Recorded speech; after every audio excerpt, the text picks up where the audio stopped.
আমন্ত্রণ চ্যানেল 24 এর রাত 10টার খবরে শুনছিলেন সিলন ফ্যামিলি প্লেনটি শিরোনাম। আপনাদের সাথে আছে আমরা দুজন, আমি আশিক তমাল, আমি শানাত শারিয়ার। দেশ ছেড়ে পালিয়ে গিয়েও পার পেলেন না, অবশেষে দুবাইয়ে গ্রেপ্তার হলেন পুলিশের সাবেক মহাপরিদর্শক বেনজির আহমেদ।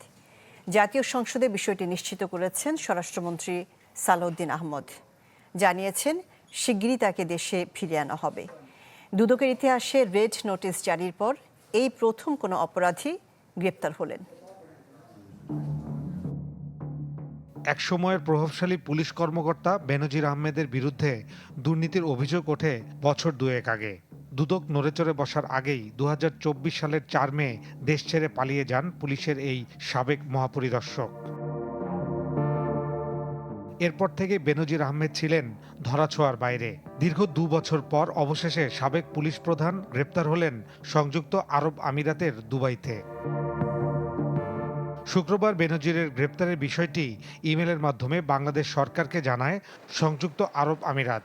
সংসদে এমন তথ্য দিয়ে স্বরাষ্ট্রমন্ত্রী জানান, শিগগিরই বেনজির আহমেদকে দেশে ফিরিয়ে আনা হবে। গত 12 জুন 2026 তারিখে সংযুক্ত আরব আমিরাতের স্বরাষ্ট্র মন্ত্রণালয়ের directorate general of federal criminal police, national central bureau NCB, Abu Dhabi হতে প্রেরিত একটি ইমেইলের মাধ্যমে বাংলাদেশ সরকারকে জানানো হয়েছে যে দুর্নীতি মামলায় অভিযুক্ত বেনজির আহমেদকে সংযুক্ত আরব আমিরাত পুলিশ কর্তৃক গ্রেফতার করা হয়েছে। পরে দুদক জানায়, পাসপোর্ট জালিয়াতির মামলায় দুদকের আবেদনে বেনজিরের বিরুদ্ধে রেড নোটিশ জারি করেছিল ইন্টারপোল। দুদকের ইতিহাসে রেড নোটিশ জারির পর এই প্রথম কোনো অপরাধী গ্রেপ্তার হলেন।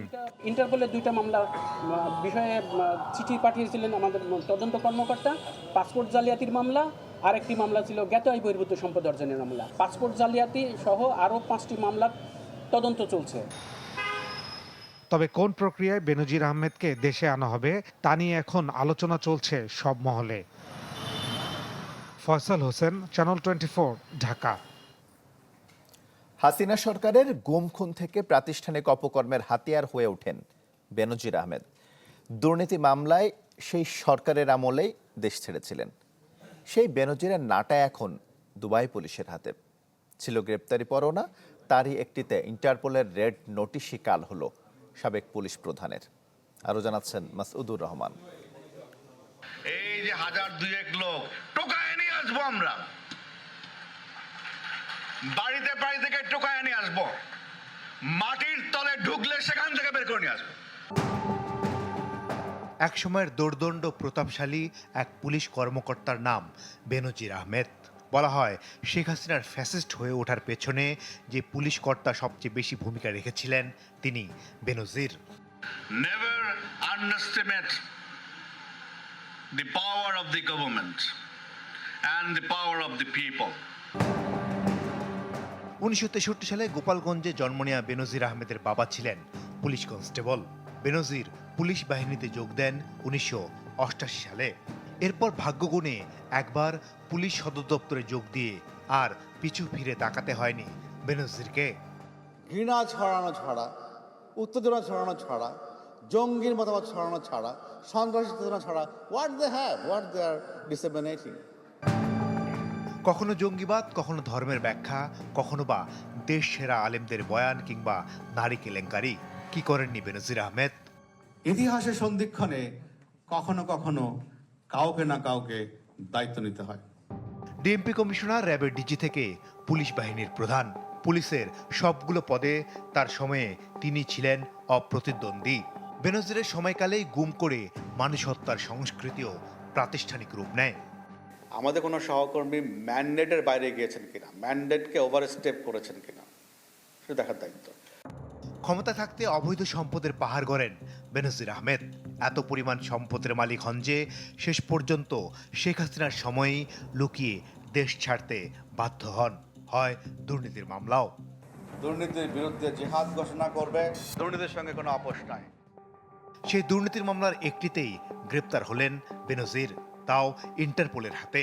তার বিরুদ্ধে আন্তর্জাতিক অপরাধ ট্রাইব্যুনালে গুমের মামলা রয়েছে শাপলা চত্বর হত্যাযজ্ঞের মামলায় গ্রেপ্তারি পরোয়ানাও।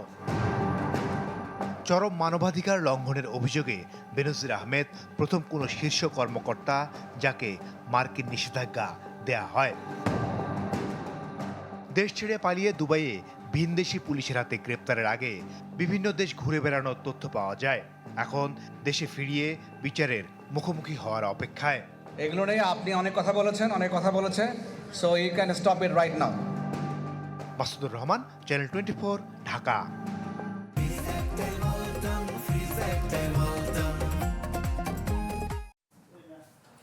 এদিকে সাবেক আইজিপি বেনজির আহমেদের গ্রেপ্তার নিয়ে জামায়াত আমির ডাক্তার শফিকুর রহমান বলেছেন, বিষয়টি বাংলাদেশের পুলিশের নয়, বরং তা ইন্টারপোলের কৃতিত্ব। রাতে সিলেট সার্কিট হাউসে 11 দলীয় নেতাদের সঙ্গে মতবিনিময় করেন তিনি।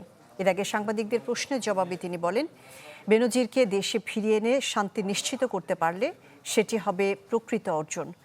জামায়াত আমির অভিযোগ করেন, পুশিন ইস্যুতে সংসদে আলোচনা না করার জন্য তাকে অনুরোধ করা হচ্ছে।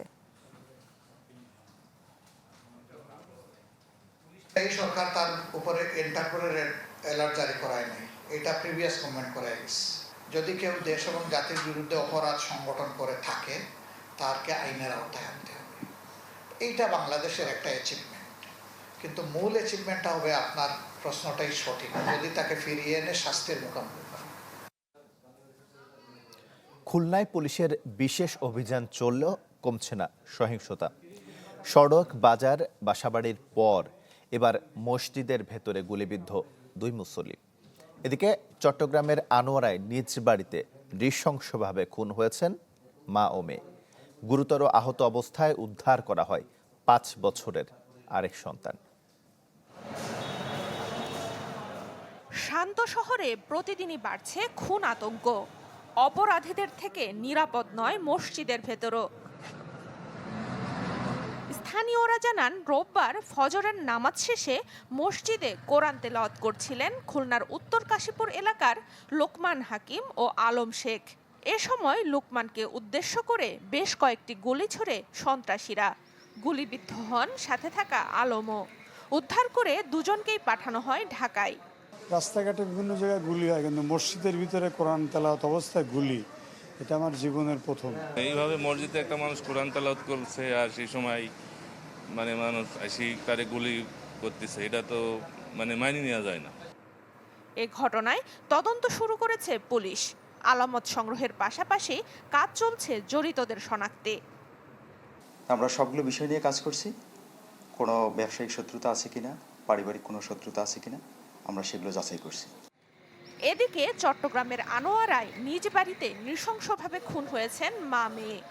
শনিবার রাতে পারৈকোড়া ইউনিয়নে সন্ত্রাসীরা হামলা চালায় 10ম শ্রেণী পড়ুয়া প্রিয়ন্তীর উপর। তাকে বাঁচাতে গেলে ছুরিকাঘাত করা হয় মা অ্যানি ও 5 বছরের সন্তান পিয়াসকেও।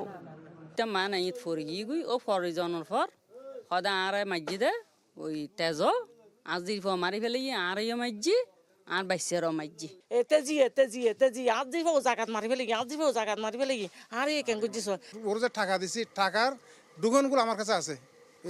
এগুলো কি বলে স্ট্যাম্পগুলো আছে, স্ট্যাম্পগুলো নেওয়ার জন্য আসছে। ধরতে পারলে এটার মোটিভ এবং কি কারণে কি উদ্দেশ্যে কেন করলো বা আর সাথে আরো কেউ জড়িত আছে কিনা, এই বিষয়গুলো টোটাল বিষয়টা আমরা জানতে পারবো।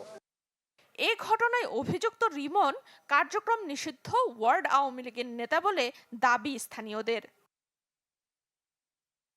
এদিকে রাউজানে যুবদল নেতা মাসুদ চৌধুরী হত্যায় এখনো মামলা হয়নি, আটক হয়নি জড়িতদের কেউ।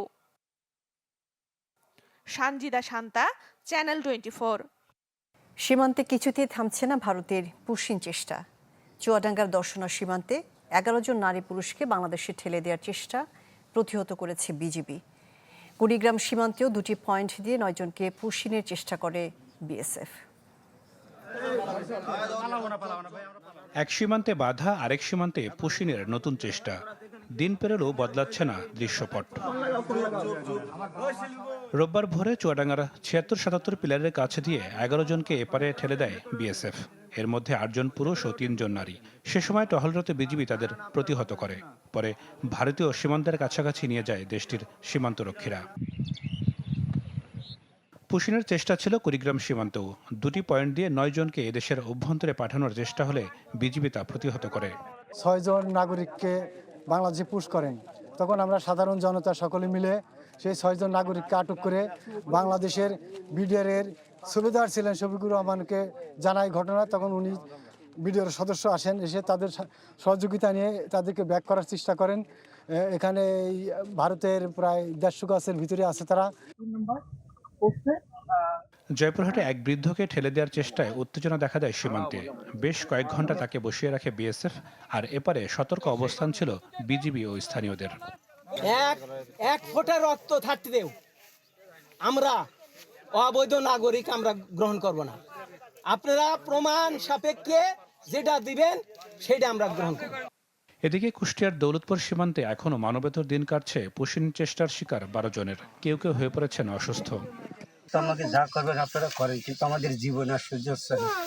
কিন্তু বাচ্চা কাচ্চা নিয়ে আমরা খুব অসহায়ের ভিতরে আছি। কষ্ট করছে দেখি, কানে শুইনি, ধরো একটু শুইনি খাবার নিয়ে আসনো যে দেখে আসি, মানুষ কষ্ট করছে দিয়ে আসি। সরকার একটু সেবা যে করুক, হয় এদের দিক না ওদের দিক, যে সে একটা ব্যবস্থা করুক। ঘটনার 3 দিন পার হলেও কোনো পদক্ষেপ নিতে দেখা যায়নি দুদেশের শীর্ষ কর্মকর্তাদের। যদিও বিজিবি বলছে সমাধানে আলোচনা অব্যাহত রয়েছে। বা বৈধ অনুপ্রবেশ কোনো অবস্থাতেই গ্রহণযোগ্য হবে না। হুঁশিয়ার, সাবধান। নাদিম হোসেন, চ্যানেল 24। এবার হোয়াইট প্লাস টুথপেস্টের সৌজন্যে বিশ্বকাপের খবর জানাবো।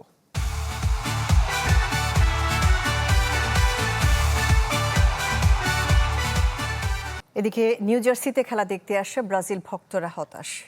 কেউ কেউ আবার বাংলাদেশ থেকেও এসেছেন এই ম্যাচ দেখতে। তাদেরও মন ভরাতে পারেনি 5 বারের চ্যাম্পিয়নরা। নেইমার না থাকায় এমন অবস্থা বলে মনে করছেন তারা। অনেকে আবার দুষছেন আনচেলত্তির কৌশলে।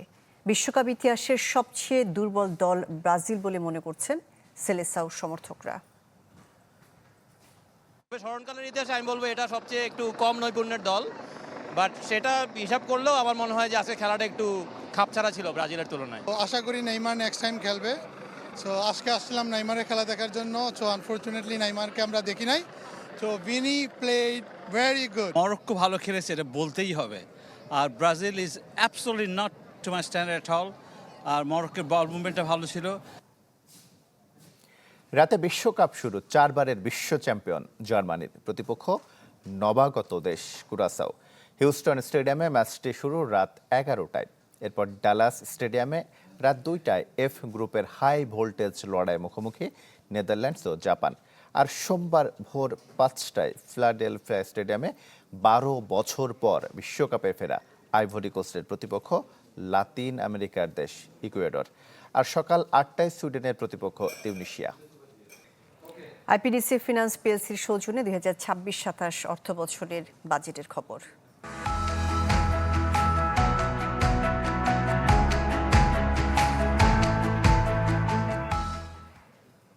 দুই 2025-26 অর্থ বছরের সম্পূরক বাজেটের উপর সাধারণ আলোচনায় সংসদ সদস্য মনিরুল হক চৌধুরী দেয়া বক্তব্যকে কেন্দ্র করে উত্তপ্ত জাতীয় সংসদ। তার বক্তব্যের মাঝে অন্য সদস্যরা তীব্র প্রতিবাদ জানালে সংসদে হট্টগোল শুরু হয়। পরে ডেপুটি স্পিকার রুলিং দিয়ে মনিরুল হক চৌধুরীর বক্তব্যের পার্সোনাল ফ্রিডম সংক্রান্ত অংশটুকু সংসদের কার্য বিবরণী থেকে এক্সপাঞ্জ করা হয়। এমন বক্তব্য সংসদীয় রীতিনীতি পরিপন্থী উল্লেখ করে বিরোধী দলীয় চিফ হুইপ বলেন, নারী সংসদ সদস্যদের পোশাক ও ধর্মীয় স্বাধীনতা নিয়ে মন্তব্য অমার্জনীয় অপরাধ। সংসদে এদিন 2টি স্থায়ী কমিটি গঠন করা হয়। আন্দালিব রহমান পার্থকে সভাপতি করে গঠিত হয় আইন, বিচার ও সংসদ বিষয়ক মন্ত্রণালয় সম্পর্কিত স্থায়ী কমিটি।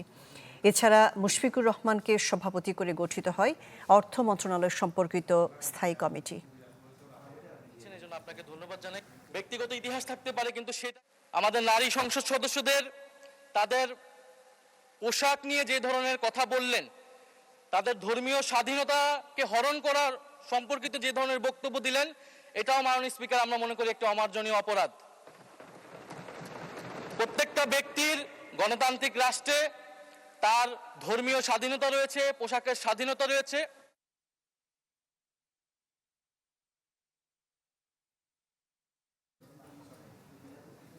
গ্রাহকদের অব্যাহত আন্দোলনের মুখে অবশেষে ভেঙে দেয়া হলো ইসলামী ব্যাংকের পরিচালনা পর্ষদ।